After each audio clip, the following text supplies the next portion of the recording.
खबरों की शुरुआत इस वक्त की सबसे अहम खबर के साथ सियासत की दुनिया से। मुलायम सिंह यादव की छोटी बहू अपर्णा यादव बीजेपी में शामिल हो गई हैं। नायब वज़ीर आला केशव प्रसाद मौर्य की मौजूदगी में अपर्णा यादव बीजेपी में शामिल हुई। अपर्णा आज बाकायदा बीजेपी में शामिल जरूर हुई, लेकिन उनके साबिका बयानों के तनाजुर में अगर देखा जाए तो वो पहले ही बीजेपी में जाने का मन बना चुकी थी। अपर्णा यादव कई बार पीएम नरेंद्र मोदी और यूपी के सीएम योगी आदित्यनाथ के कामकाज की तारीफ करती रही हैं। उन्होंने राम मंदिर के लिए 11,11,000 रुपए का चंदा भी दिया था। अपर्णा यादव दत्तात्रेय होसलबुल्के के साथ अपनी तस्वीर भी शेयर कर चुकी हैं।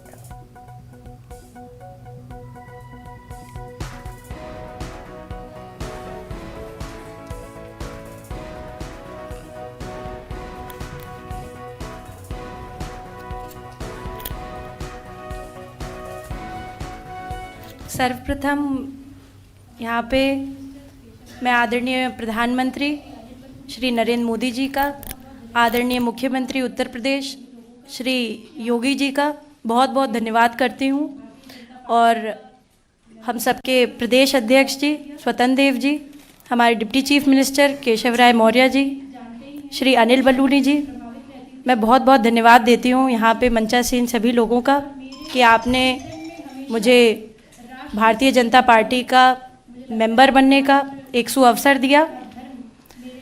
मैं, जैसा कि सभी जानते ही हैं, मैं हमेशा से प्रभावित रहती थी आदरणीय प्रधानमंत्री जी से, और मेरे चिंतन में हमेशा राष्ट्र सबसे पहले है। मुझे लगता है कि राष्ट्र का धर्म मेरे लिए सबसे ज़्यादा ज़रूरी है, और मैं बस यही बोलना चाहती हूँ कि अब मैं राष्ट्र की आराधना करने निकली हूँ। इसलिए आप सभी लोगों का सहयोग भी बहुत अनिवार्य है, और मैं बहुत बहुत हमेशा से प्रभावित रहती हूँ जिस प्रकार की कार्यशैली है, चाहे वो स्वच्छ भारत मिशन हो, चाहे वो महिलाओं के लिए स्वावलंबी जीवन हो, चाहे वो रोज़गार हो। मैं हमेशा से भारतीय जनता पार्टी की स्कीम से हमेशा से बहुत बहुत प्रभावित रहती हूँ, और यही कहूँगी कि जो भी कर सकूँगी अपनी क्षमता से करूँगी। बहुत दिनों से चर्चा के बाद आज उन्होंने यह फैसला लिया कि हम भारतीय जनता पार्टी परिवार का हिस्सा बनेंगे। माननीय प्रधानमंत्री श्री नरेंद्र मोदी जी के नेतृत्व में जो देश और प्रदेश का विकास हो रहा है, आदरणीय योगी आदित्यनाथ जी के नेतृत्व में जो हम लोगों ने उत्तर प्रदेश को विकास के एक नए कीर्तिमान की ओर ले जाने में सफलता अर्जित की है, यह सारे विषयों को ध्यान में रख करके शामिल होने वालों की एक बहुत बड़ी श्रृंखला है।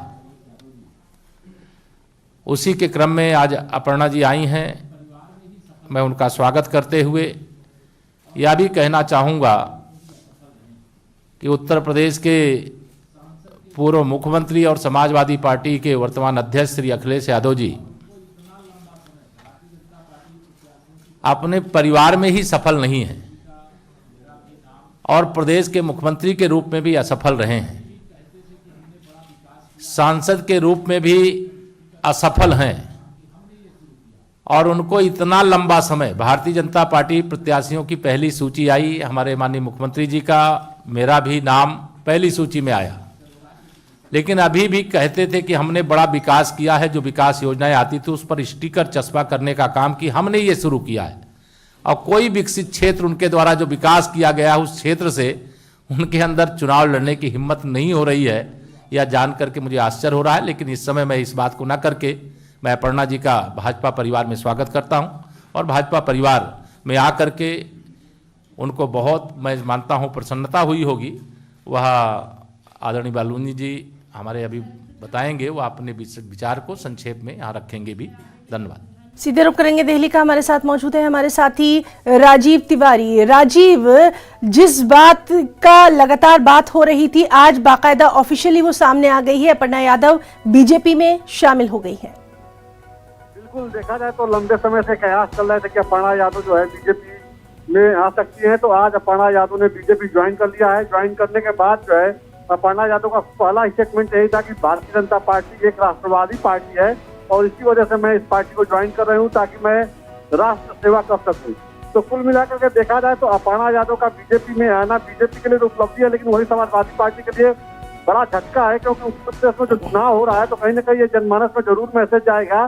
जिस तरह से पिछले दिनों अखिलेश यादव जिन्ना का राग अलाप रहे थे, तो ऐसे में उनको कहीं ना कहीं जनमानस में मैसेज जाएगा और वो बैकफुट पे जाएंगे, क्योंकि अपर्णा यादव ने सीधे तौर पे कहा है कि राष्ट्रवादी पार्टी होने की वजह से मैंने बीजेपी ज्वाइन किया है ताकि राष्ट्र को मजबूत किया जा सके। तो यह स्टेटमेंट उनका बहुत बड़ा स्टेटमेंट है। और साथ ही उन्होंने जो मुख्यमंत्री योगी आदित्यनाथ की बात की है, प्रधानमंत्री नरेंद्र मोदी की बात की है, इन लोगों ने जो डेवलपमेंट का काम किया है उसकी उन्होंने प्रशंसा की है। उसको देखते हुए उन्होंने इस पार्टी में अपना कदम बढ़ाया है, पार्टी ज्वाइन किया है। जी राजीव, तो बहुत बहुत शुक्रिया आपका तमाम तर जानकारी के लिए। वहीं उत्तर प्रदेश में होने वाले असेंबली इंतखाबात के लिए बीजेपी ने हाल ही में सीएम योगी और डिप्टी सीएम केशव प्रसाद मौर्य की सीट का ऐलान किया था। वहीं सीएम योगी के गोरखपुर सीट से इलेक्शन लड़ने के ऐलान के बाद लगातार बहस ये हो रही थी कि क्या समाजवादी पार्टी के सदर अखिलेश यादव भी इलेक्शन लड़ सकते हैं या फिर नहीं। इसी दौरान खबर रसा एजेंसी एएनआई को पार्टी जराये से इत्तला मिली है कि समाजवादी पार्टी के सरबराह और आजमगढ़ के रुकन पार्लियामेंट अखिलेश यादव 2022 के यूपी असेंबली इंतखाबात में हिस्सा लेंगे। गौरतलब है कि एसपी सरबराह अखिलेश यादव पहली बार असेंबली इलेक्शन लड़ने जा रहे हैं। जहां तक सीट का ताल्लुक है, अभी तक ये ऐलान नहीं किया गया कि वो किस सीट से इलेक्शन लड़ेंगे, लेकिन ये बहस है कि अखिलेश यादव तीसरे और चौथे मरहले में पूर्वांचल या फिर वस्ती यूपी की किसी भी सीट से इंतखाब लड़ सकते हैं।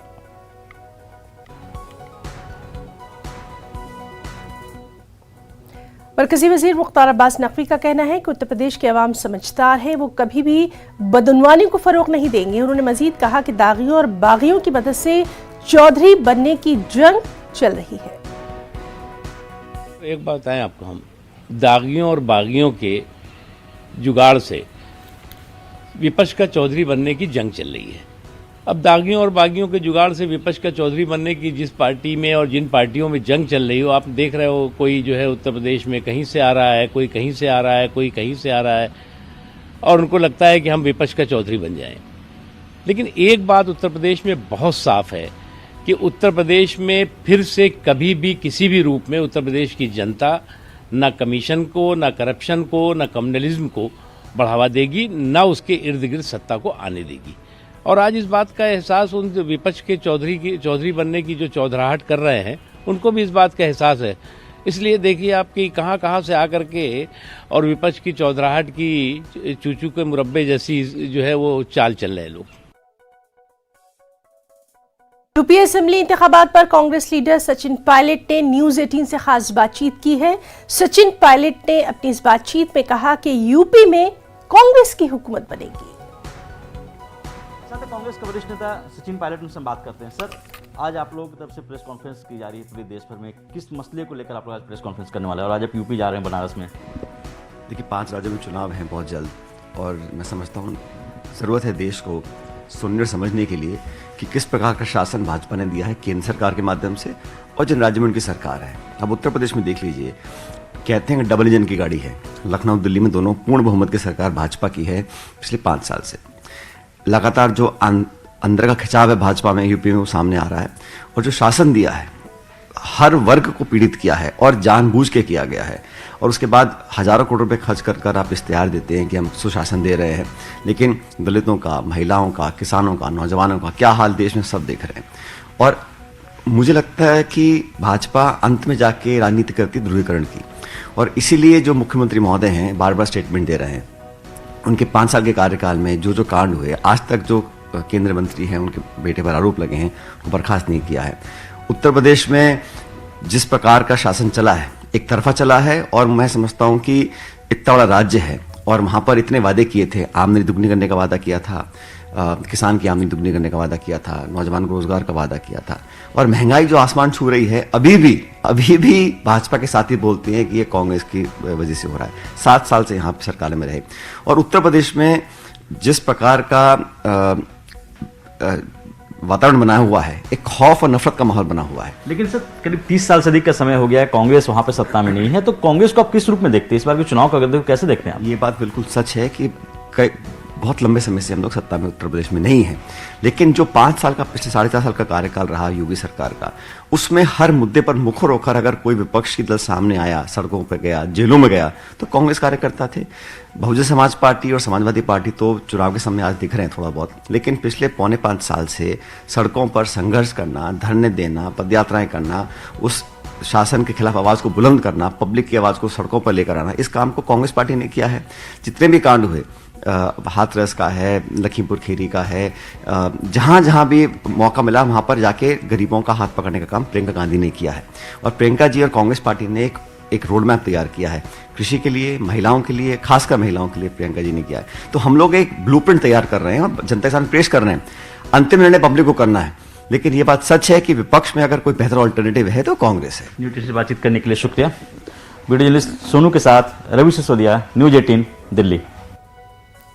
कानपुर से खबर है, जहां तकरीबन 35 लाख वोटर हैं जो 10 असेंबली सीटों के लिए अपना वोट डालेंगे।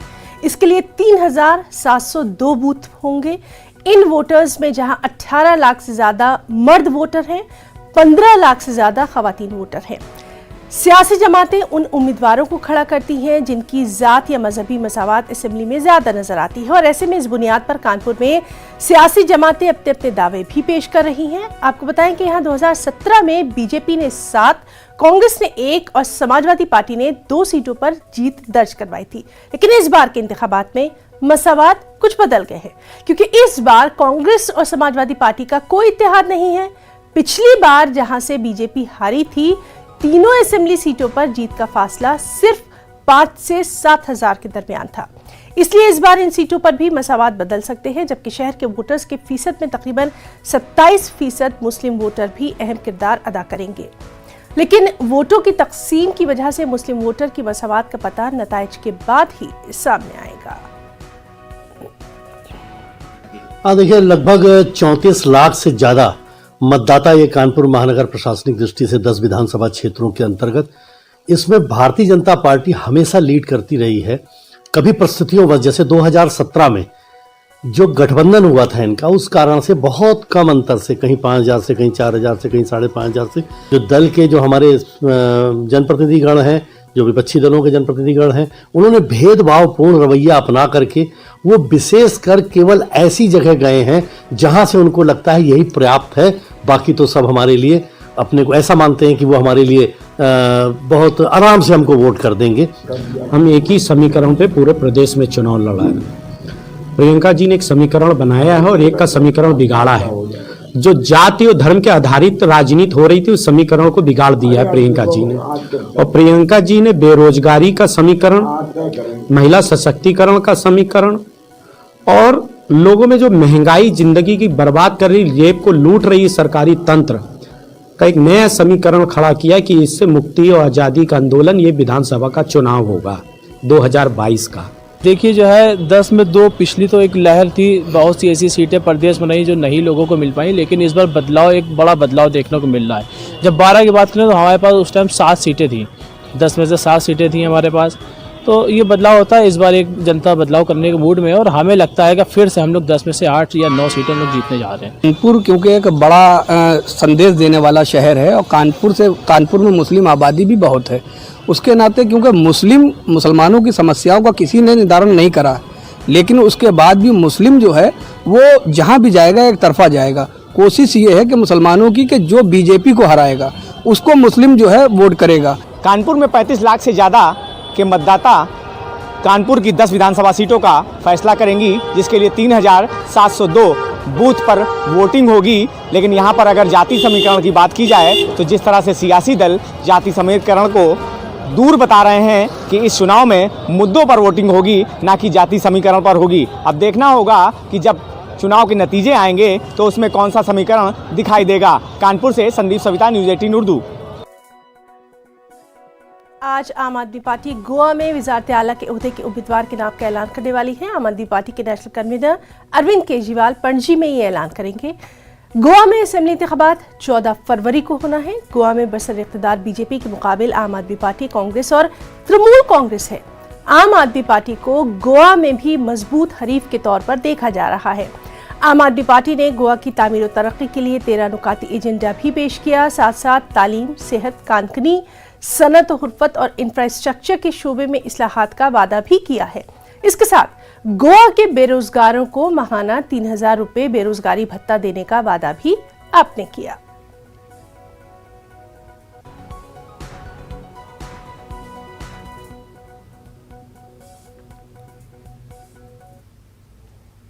एक ब्रेक का। मध्य प्रदेश से बेहद अहम खबर। मध्य प्रदेश महकमा पुलिस में उर्दू, फारसी अल्फाज की जगह हिंदी अल्फाज इस्तेमाल करने की बाकायदा हिदायत जारी कर दी गई है।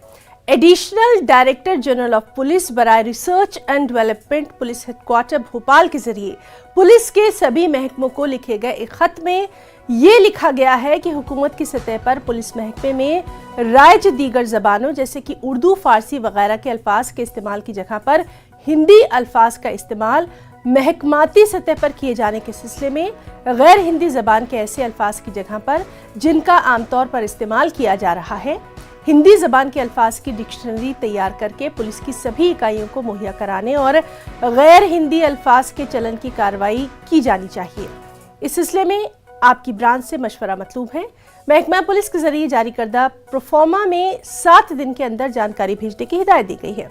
महकमा पुलिस में उर्दू और फारसी अल्फाज की जगह हिंदी अल्फाज के इस्तेमाल को लेकर वज़ीर दाखिला डॉक्टर नरोत्तम मिश्रा ने गुज़िश्ता साल एक बयान भी जारी किया था। उस वक्त भी इस पर काफ़ी सियासत हुई थी और अभी भी इस पर क्या कुछ बयानात सामने आएंगे उससे हम आपको रूबरू करवाएंगे।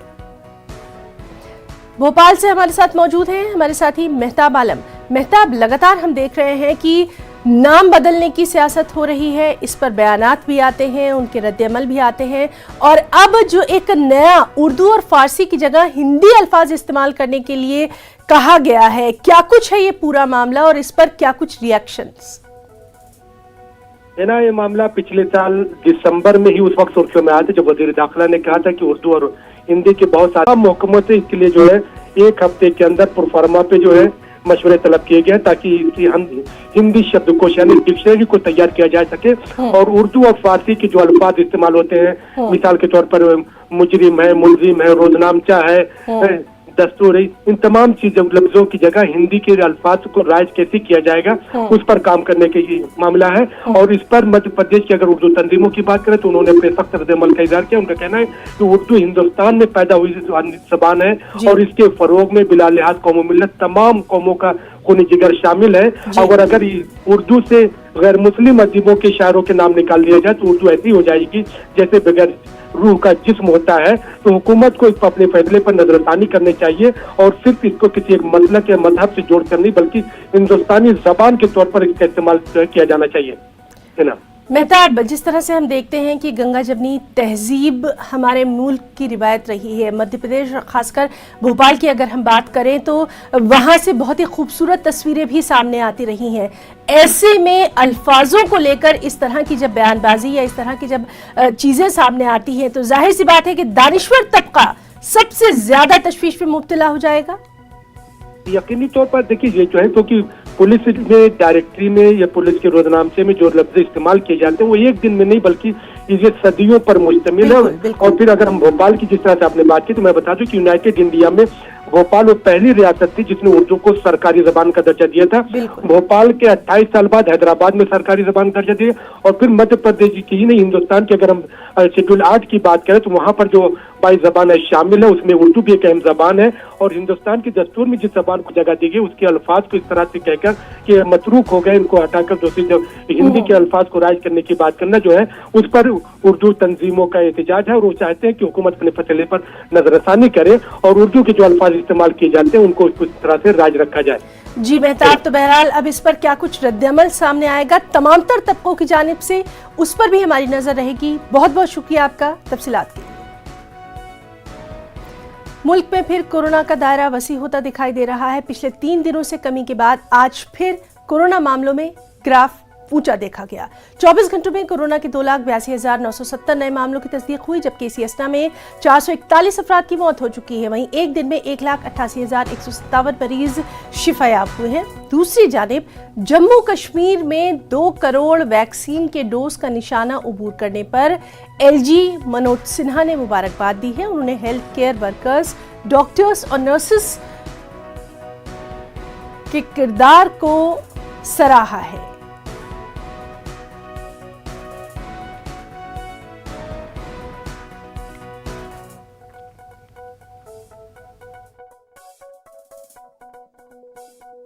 पाकिस्तान के कौलो-फेल में तजाद को आलमी प्लेटफॉर्म पर बारहा उजागर किया।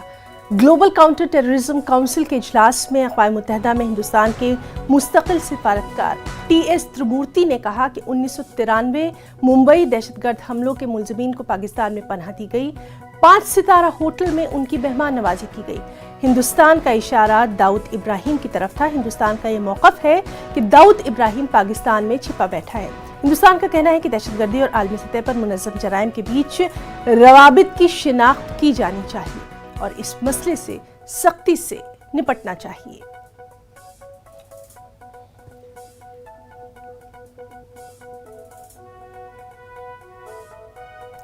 मरकज ने आईएएस कैडर जवाबित में तब्दीली करने का फैसला किया है। मगरबी बंगाल की वज़ीर-ए-आला ममता बनर्जी ने मरकज के फैसले की मुखालफत की। उन्होंने पीएम नरेंद्र मोदी को खत लिखा है और मुजवज़ा तब्दीली पर नाराजगी का इजहार किया और उसे फौरन वापस लेने का मुतालबा किया। ममता बनर्जी का मानना है कि मुजवज़ा तब्दीलियां वफाकी ढांचे के खिलाफ हैं। इससे मरकज और रियासतों के बीच तालमेल में बिगाड़ पैदा होगा।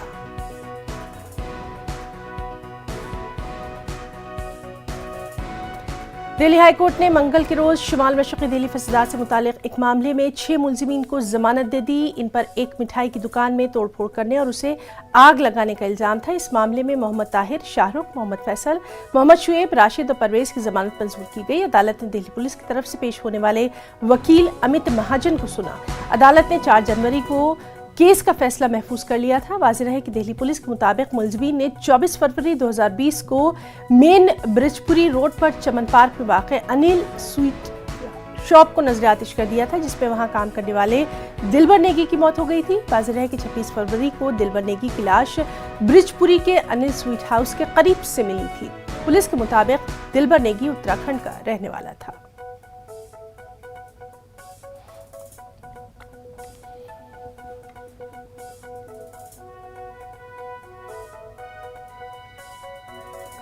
राजधानी दिल्ली समेत शुमाली हिंद में शदीद ठंड पड़ रही है। बर्फीली हवाओं और कोहरे के सबब मामूलाती जिंदगी, आम लोगों की जिंदगी सबसे ज्यादा मुतासिर है। हालांकि ठंड से बचने के लिए लोग तरह तरह के तरीके भी इस्तेमाल कर रहे हैं। महकमा मौसमियात के मुताबिक सर्दी से फिलहाल कोई राहत नहीं मिलने वाली है। 23 जनवरी तक पहाड़ी इलाकों में बर्फबारी हो सकती है। मैदानी इलाकों यानी दिल्ली, हरियाणा, पंजाब, मगरबी यूपी, शुमाली राजस्थान में 21 से 23 फरवरी के बीच बारिश हो सकती है, जिससे ठंड में मजीद इजाफा होगा।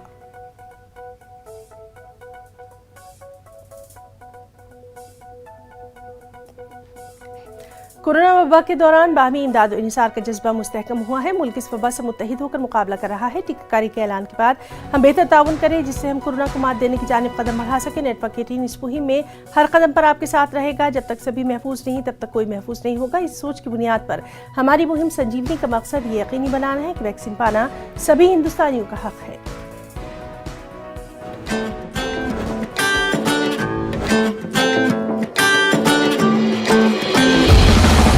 टीका लगा, टीका लगा, टीका टीका टीका